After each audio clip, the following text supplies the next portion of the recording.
And we want to start right there. The Chiefs defeating the Raiders 21-13 to move into first place in the AFC West. Kansas City's offense carried the team in the first half, but it was all defense in the second. The rookie Tyreek Hill showed again that he can do it all, accounting for 2 TDs. Alex Smith was efficient, while Derek Carr and his receivers clearly were not on the same page. Stephen A., do you feel like the Raiders got exposed?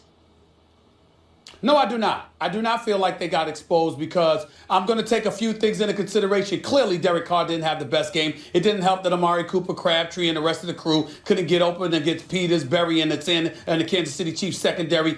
Major props to Kansas City's defense. They're 20-3 in their last 23 games with a 197-point differential. They have been absolutely sensational. Andy Reid is doing a phenomenal job. But the reason why I'm going to say that the Raiders weren't necessarily exposed, it's going to sound like an excuse. I concede that because this is football and there are conditions that people definitely have to live with. But damn it, it matters. We're human beings. We've got blood sifting through our veins. We're not robots. These kind of things happen. It has a negative effect on you. I'm talking about that freezing temperature, that cold weather. About 20 degrees last night. Lord knows how it felt with that wind chill factor. It was cold out there. It certainly, even though it gets cold in Northern California, not to this degree as far as I'm concerned. There were inclement weather, I believe, played a role. I believe it sort of threw off the Oakland Raiders and their high-powered offense a little bit. There was a 3 turnover differential for crying out loud. Kansas City uncharacteristically turned over the football. The Oakland Raiders offense that I know and love would have taken better advantage of that had the conditions been better, although they were held to 10 points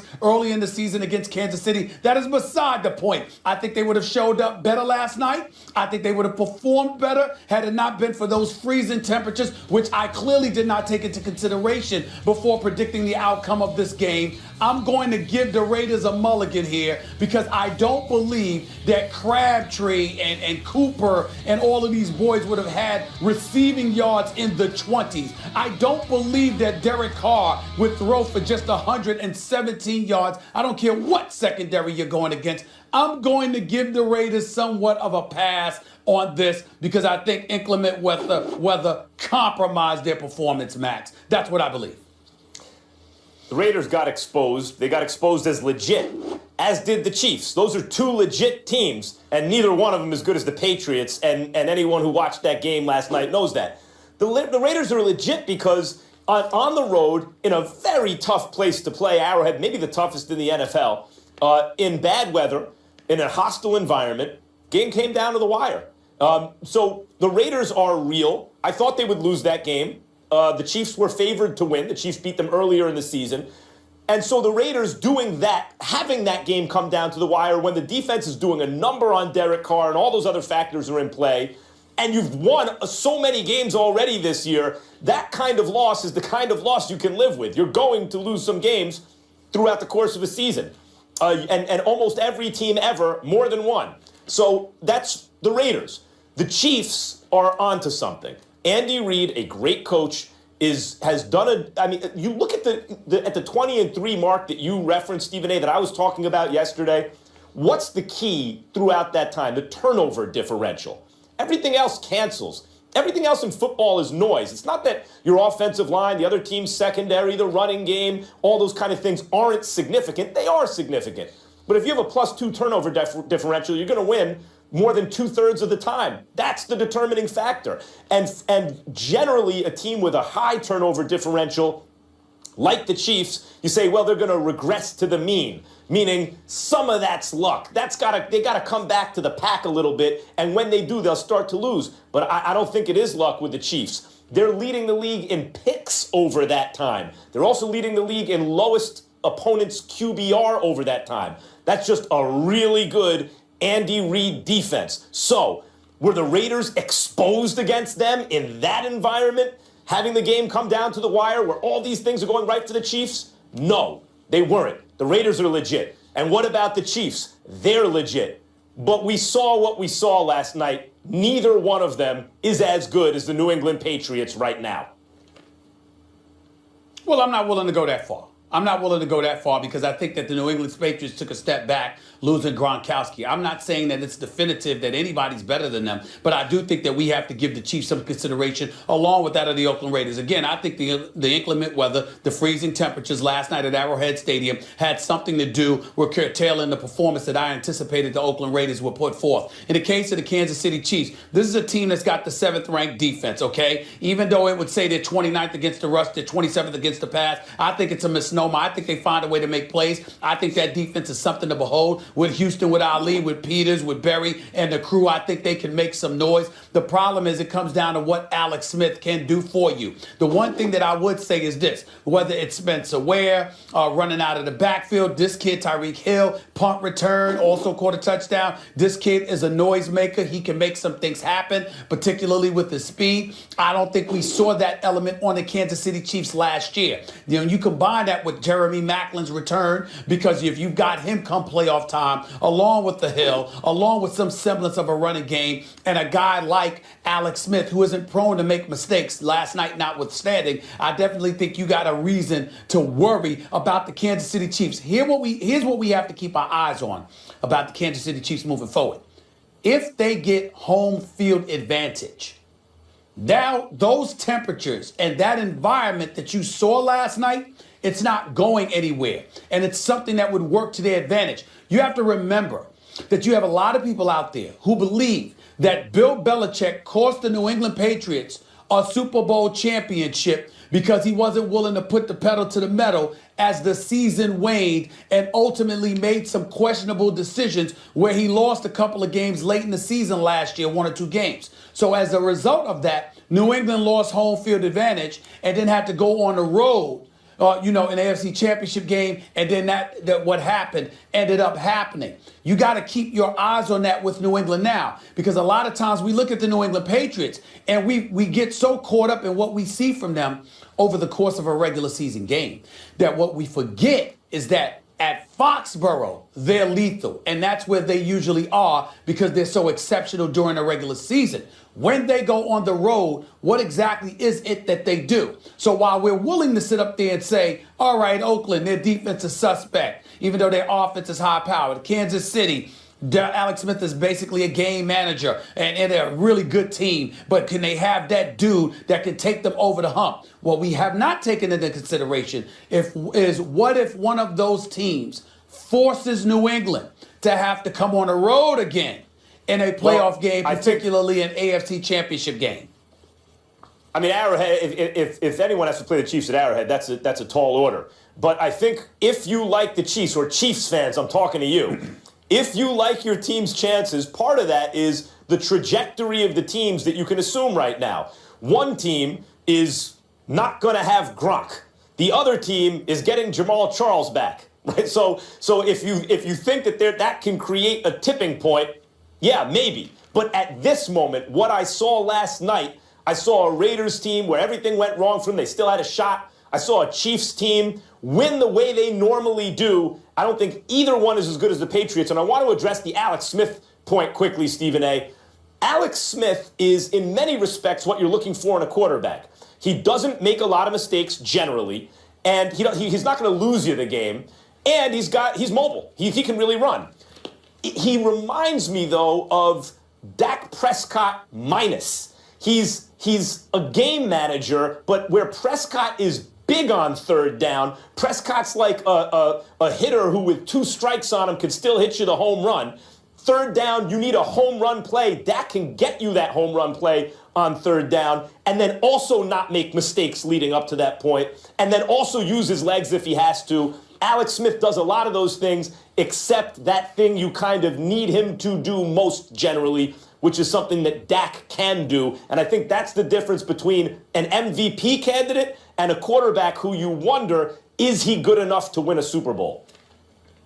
Yeah, but what I'm seeing is Alex Smith step out a little bit extra. I saw a couple of big-time passes to Kelsey last night. I can't ignore that. And when I when I see that, and I see, more importantly, you got to remember, being with my Philadelphia roots, working for the Philadelphia Inquirer for 17 years, being there practically the entire time Andy Reid was coaching there for 13, 14 seasons or so.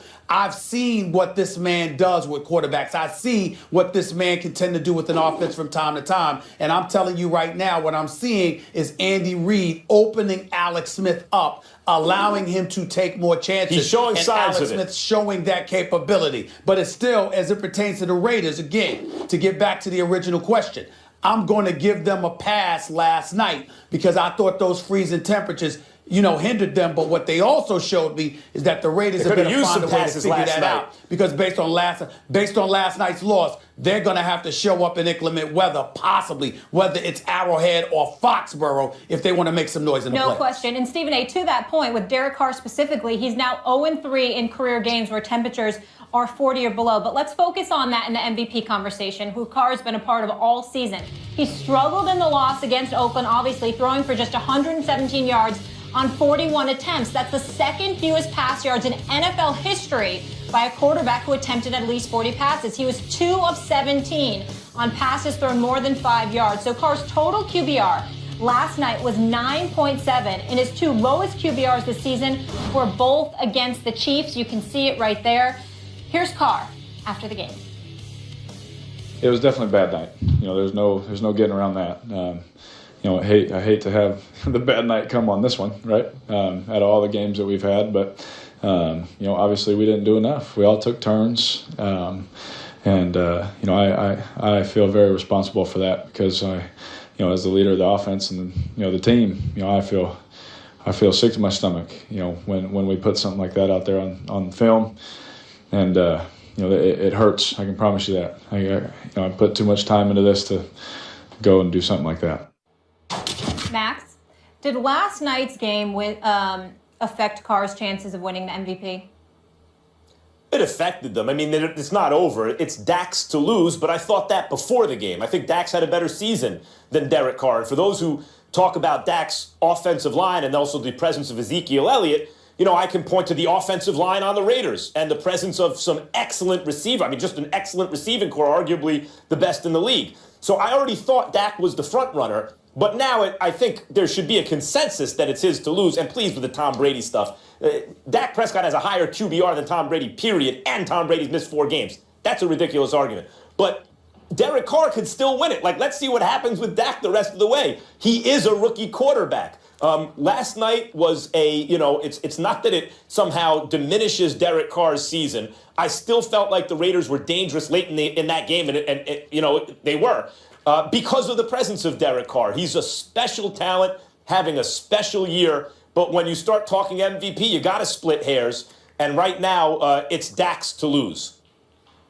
Couple of things. I really want Max Kellerman to stop being so disrespectful to Tom Brady, who basically has a rating of 113, a QBR of 89. He's got 19 touchdowns, just 1 interception, and is completing nearly 69% of his passes. Let's not act like, oh my goodness, he doesn't belong in the conversation. That's just disrespectful to arguably the greatest quarterback of this generation. Zip it. Stop it. Stop doing that, okay? That's number one. Number two, when we get to Derek Carr, let's be clear about something here. The race is not over, but he looks bad right now. And here's why he looks bad. Because of what he's done the last 2 games. He completed 54% of his passes in that comeback win over Buffalo. Last night obviously was an awful night, as he admitted. He does have 3 games left. One's against Andrew Luck. All right, first it's against Phillip Rivers. Then it's against Andrew Luck. Then it's against that Denver defense. He shows up and plays big time in those last 3 games. And Oakland wins all 3 games. Then you're talking about a dude that's going to have 13 wins on the season. I don't think you can ignore that. So it's not over by any stretch. But the fact is that he's going to have to show up in an elite fashion in order to capture league MVP honors. It's not because of last night. It's because of the last 2 games combined with the 3 games to go and the way the other guys in the league competing with him for that MVP trophy have been playing. Let me ask you something. I agree that the team's record helps or hurts, has an effect on MVP chances. If he wins 13 games, and I don't know that he will, but let's say he did. I think he'll win 12. That can be more or fewer. Okay, 12. Is that going to be more or fewer than Dak likely? Fewer. So Dak's going to have a higher QBR likely, more wins on a better team. It seems to me that Dak's the MVP, and it's for Tom Brady because he missed those 4 games. There's no way he can have 13 wins, and he's lost the game, and his QBR is lower than Dak's. I don't see how he's in the conversation. Let's compare apples to apples here. Carr and Dak have played all the games. Well, first of all, Brady could end up with 11 wins. That's number one. Because that's number one. Number two, he could end up with 30-plus touchdowns. He could also end up, still throwing 1 or 2 interceptions on the season with a QBR near the 90s and a rating of over 113. That's number one. Number two, he can end up with the number 1 seed in the AFC. Number 3, and more importantly, when we compare Derek Carr to Dak, we can look at Dak having more wins, but we can look at relatively several pedestrian games on his part where he didn't make mistakes, but he didn't knock your socks off. We can look at the explosive play of Ezekiel Elliott. We can look at the praise that Ezekiel Elliott has been receiving, because you have a situation, which is something we'll talk about later, where you have an owner that might be compromising his quarterback because he keeps talking about his old quarterback who's not a reserve. I know that. I'm going to get there. But the point is, not only do you have that, you have a Hall of Famer who's the all-time leading rusher in NFL history talking about how much he loves what Ezekiel Elliott is doing. So you have all of these supplementary storylines to piggyback off of to respect Dak, but also diminish what he has done, which could affect Carr in a positive manner in an MVP way. Yes, Carr could still, that's why it's Dak's to lose, but Carr could still easily win it. Because when all is said and done, I do not believe Brady will have the highest QBR and everything. He doesn't right now, Dak does. And plus, even if he did, it would have to be by such a margin to make up for the fact that he missed 25% of the season. He's out. I'm just talking about not how the voters are going to vote. I'm talking about a rational approach to awarding MVP. So when you talk about Dak and why he might not win it, it's always this kind of like nonsense, bad MVP voters who aren't very smart type stuff. It's like, well, Ezekiel Elliott's on the team, so they'll split the vote. Okay, that's the reality, but why should that affect Dak? Why does that mean he's not the MVP? Or he's a rookie. He has time. Derek Carr's been in the league a couple years. He's paid more dues. Or Tom Brady's the greatest quarterback of all time, which is true. Let's give it to him. But none of those are actually good MVP arguments. When you look at the actual argument for MVP, at this moment, it's Dak Prescott. There is no other person to put in that number 1 spot. He can still lose it. Let's see what happens the rest of the way. I hope he does lose it. I hope the Giants beat him this weekend. We'll see. Well, he could still lose it, but he should be number 1 on the list. But at the same time, he is number 1 on the list. But then again, he's not. You all over the damn place. At the end of the day, when it comes down to it, they got 4 games. They got 4 games. No, you're not. They got 4 games to play. We will see what Dak Prescott does. But I'm not going to sit up there and rule out Tom Brady. And let's not forget the storyline. Hold on, Molly. I will be very clear. Wait, Molly, hold on, I'll be very clear. Hold on, the storyline. Hold on, the storyline. The NFL. You forgot about this, Max. There are people out there that want to see Tom Brady get that NFL MVP because of Deflategate, and they also want to see him win the Super Bowl, so Goodell has to hand him that trophy. They want to see that stuff. Don't forget that. That might influence stuff, too. Okay. Yeah, absolutely. I just want to be very clear about this, and Stephen A. accused me of not being clear. At this moment, Dak Prescott deserves the MVP, period. Not all of the voters are very smart, so he might not get it, even if it were awarded today. We'll find out how you feel Monday morning. We'll find out how you feel Monday morning. Heard you crystal clear there, Max. This MVP conversation is to be continued, gentlemen. But we posted this question on Twitter a little earlier, asking if you all think Carr's MVP hopes are over, and 51% of you are keeping hope alive. 49% said yes, they are. First Take just getting started.